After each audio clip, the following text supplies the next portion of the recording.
Welcome everybody. Thank you, Jonci, this nice introduction. As you can see in the title, today I want to talk about creating and understanding Markush libraries, more precisely the newly developed Markush editor tool. Some words about our motivation. As you know, Markush structures are widely used in combinatorial chemistry and patents to define large chemical spaces. With Markush structures, you can define thousands of millions of compounds in a very compact way, and that's why it's so widely used in these areas. ChemAxon has a really rich Markush technology. It's a market leader technology. We support many Markush features, for example, R groups, atom list, bond list, position variation bonds, link nodes, repeating units, and homology groups, and so on. And we also support the Markush enumeration, which can generate the compounds based on the Markush structures, and we also support Markush search and related hit visualization, which can help to find specific structures inside Markush libraries.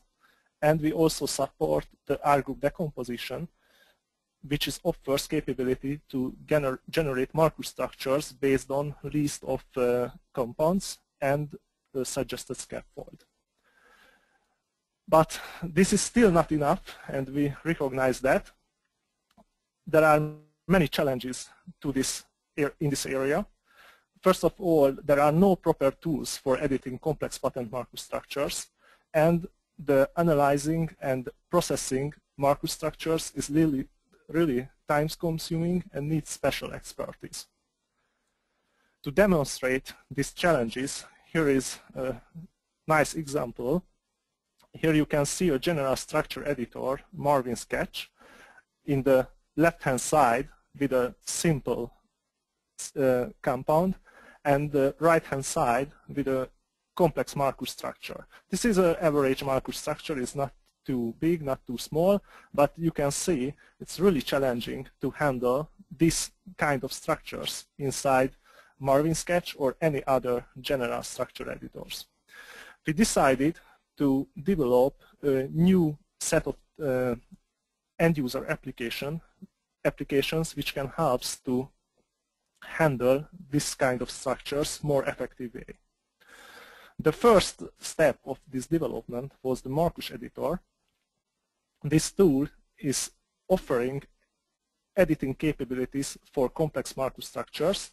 It gives a hierarchic representation of fragments relationships.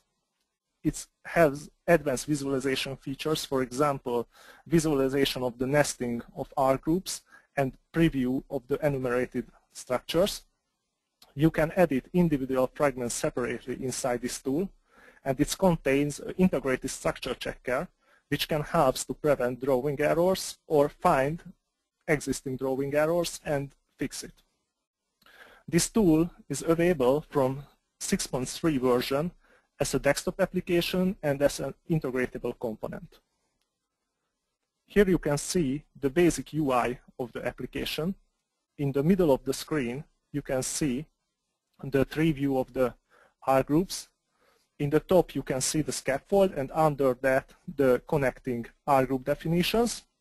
The selected R group definitions appears in the R group definition list, and you can see here the selected fragments. The problematic fragments highlighted by structure checker is highlighted this pink color. In the upper side you can see the scaffold. You can turn it off if you need more space, and the bottom line, depending on your choice, you can see the nesting or the preview of the R group definitions. Now I continue with a short live demo of this tool.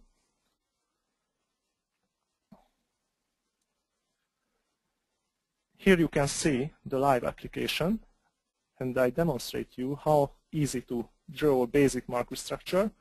By selecting this new molecule, you can easily start an empty drawing. Let's add a very simple scaffold, only with 2 R groups. save it. As you can see, 2 new empty nodes appears in the tree, and the structure checker says there is missing R group definition, but what is absolutely correct. We can add R group definitions to solve these problems. For example, that was. As you can see, the sketch window is customized according to the needs of fragment editing. Only the relevant control items appears in the slide bars. One missing R group is solved. Let's solve the other one in the same way.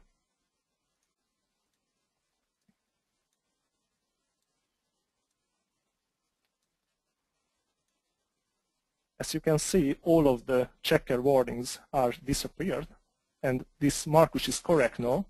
If you select any of the Markush structures, the preview is visualize you for you the enumerated structures. The preview is following your selection.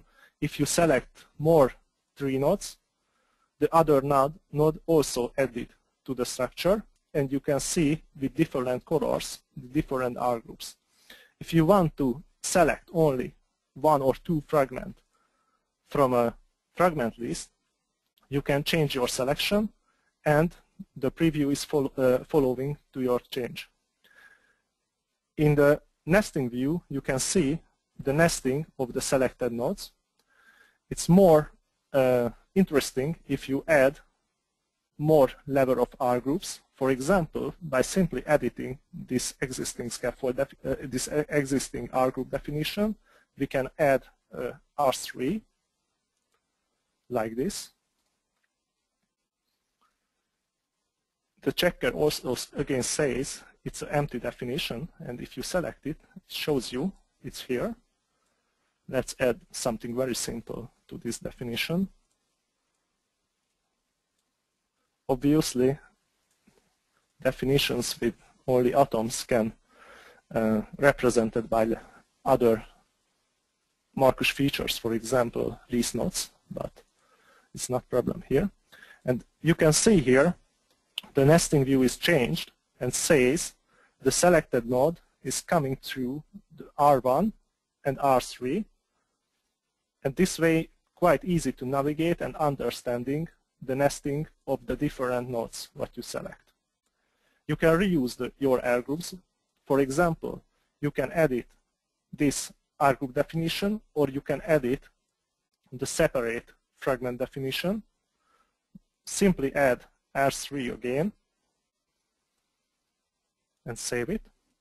You can see a new R3 definition appears, and if you select any of these definition, the other occurrence is also highlighted to show you there is the same definition, and you can edit any one of these, and both of them is changing. For example, let's delete one of the fragment definitions and save it, and you can see both definitions change.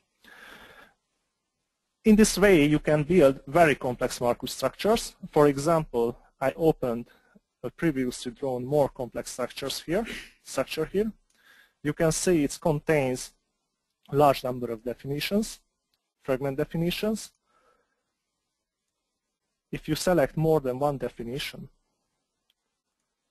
all of them appears in this view, and you can scroll across the tree.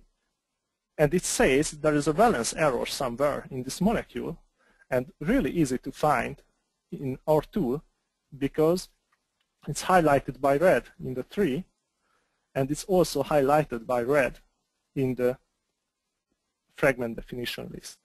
If you select the valence error checker, is also navigate automatically to the relevant part.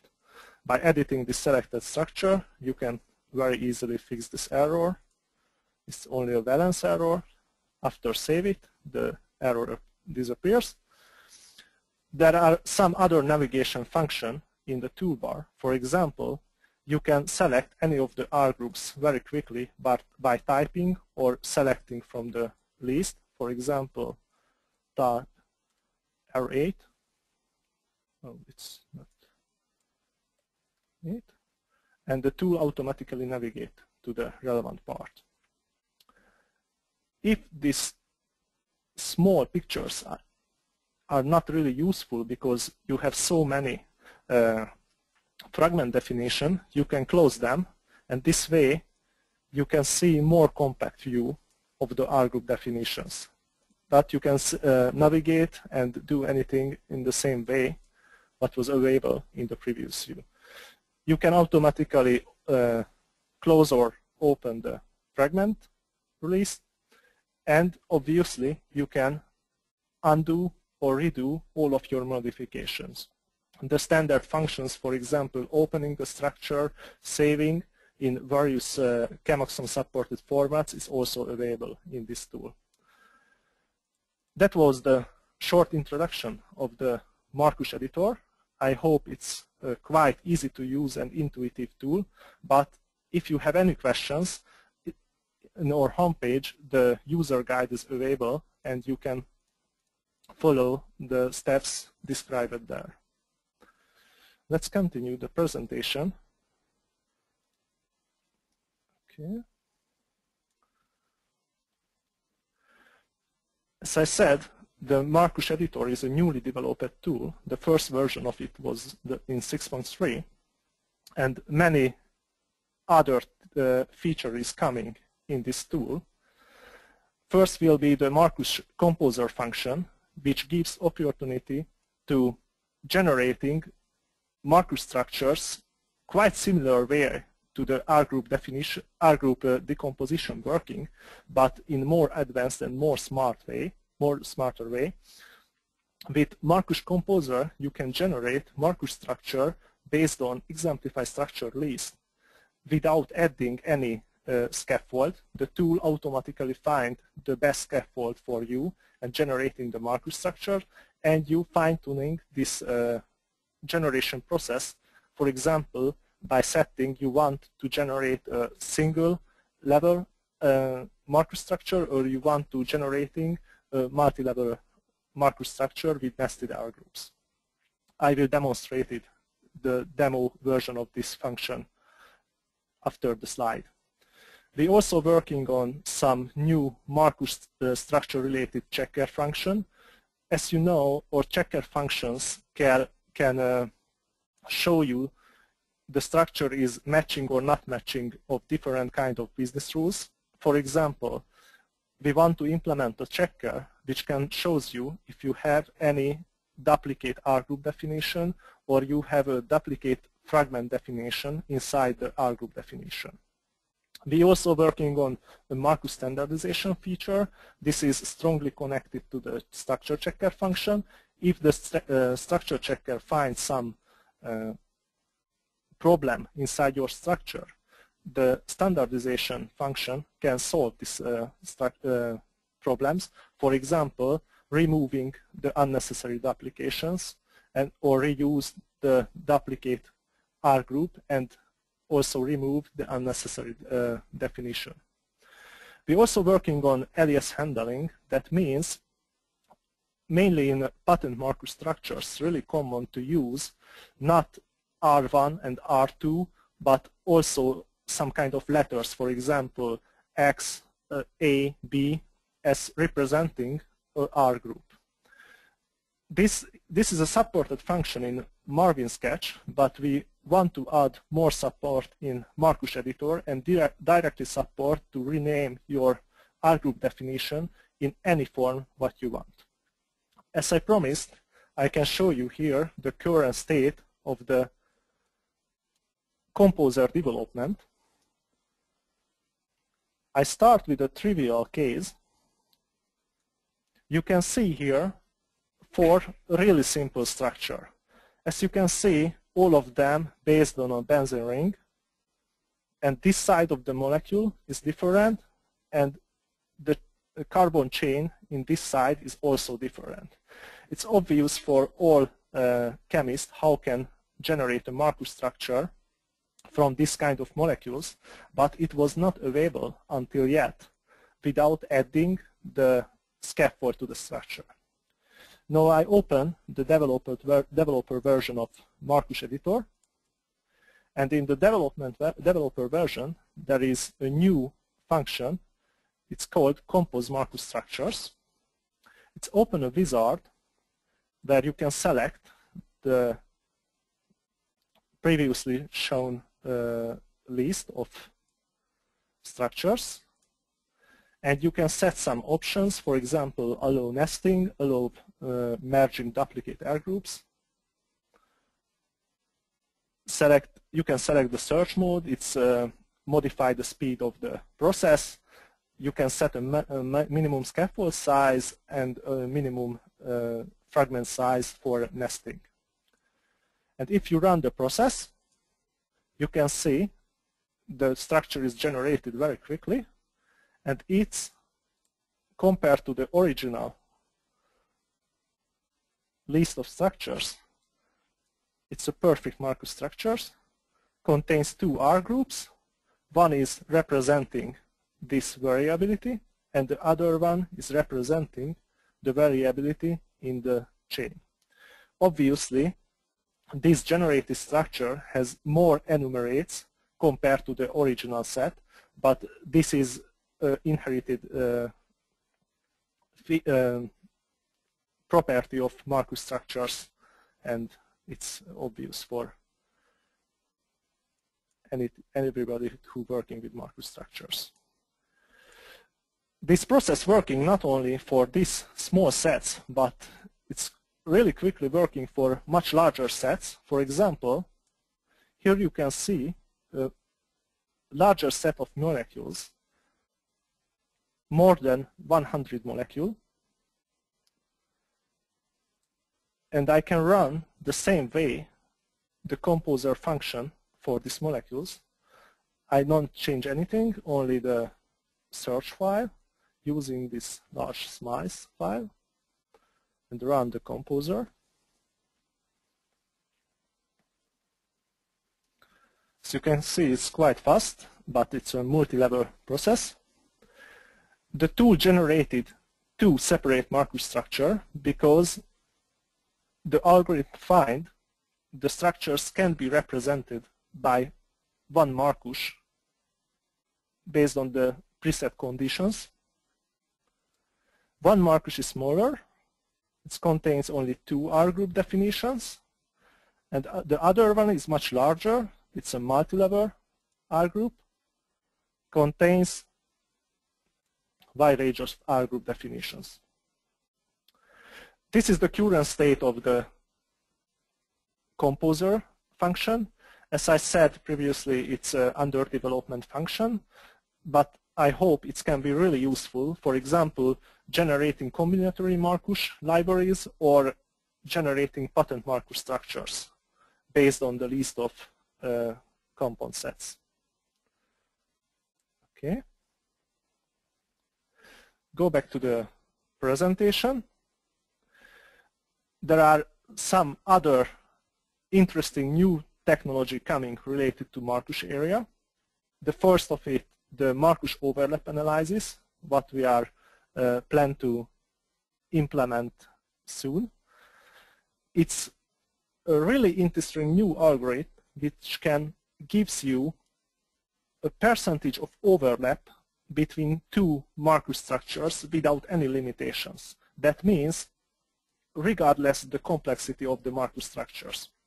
The tool can give you the percentage of overlap, and not only the percentage, but also can represent you the overlapping chemical space between these two Markush structures.